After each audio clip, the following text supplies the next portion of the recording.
ఏలూరు జిల్లా కామవరపుకోట మండలం వీరిశెట్టిగూడెం గ్రామంలో దర్శనపు పాపమ్మని ఈ నెల 13వ తేదీ రాత్రి ఎవరో కొట్టి పడవేశారని ఏలూరు ప్రభుత్వ హాస్పిటల్లో చికిత్స చేస్తూ మృతి చెందిందని వీరిశెట్టిగూడెం గ్రామం అడ్డా రోడ్లో కుటుంబ సభ్యులు గ్రామస్తులు రాస్తారోకో చేయడం జరిగింది. తమకు న్యాయం కావాలి అని కొట్టి చంపారో లేక ప్రమాదం అని అనుమానంగా ఉందని పోలీసులు తగిన న్యాయం చేయాలని డిమాండ్ చేశారు.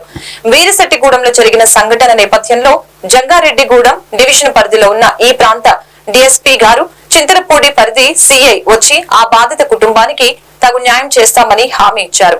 అనంతరం రోడ్డు మీద ట్రాఫిక్ ను డీఎస్పీ సిఐ మరియు వారి సిబ్బంది క్లియర్ చేశారు.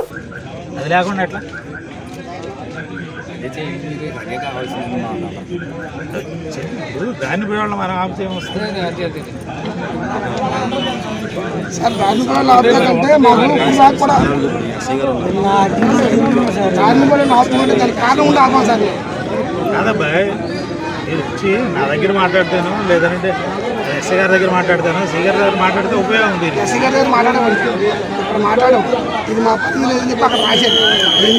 వెళ్ళాం, ఆయన ఊమన్నా గంట ఆగి మాకు సంబంధం లేదు, అక్కడికి వెళ్ళి చేస్తానని చెప్పారు. ఎస్ఐ గారు అక్కడికి మేము కేరళకు ఫోన్ చేస్తే నేను కట్టనబ్బా కేసు అన్నాడు. దేనివల్ల ఇప్పుడు మేము ఇచ్చామండి, అది అవునో కాదో ఇప్పుడు మీకు మాట చెప్పుకున్నాం. మీరు చేస్తారంత నమ్మకం మీద మేము ఏదో మాకు చేస్తారని ఇంకా నమ్మకం ఏంటండి. తర్వాత మళ్ళీ మేము మా ప్రయత్నంలో మేము తిరిగి ఏటగారు లెటర్లు పెట్టుకుని 4ంటికి సీఏ దగ్గర అక్కడికి వెళ్ళేవాడిని. వెళ్ళేవాడికి 4 గంటలకు మా ఫోన్లు వచ్చేసి ఎట్టాడు. అటు నుంచి ఆయన వచ్చాడు, ఇటు నుంచి ఈయన వచ్చాడు. ఏంటిది దేనికండి అసలు?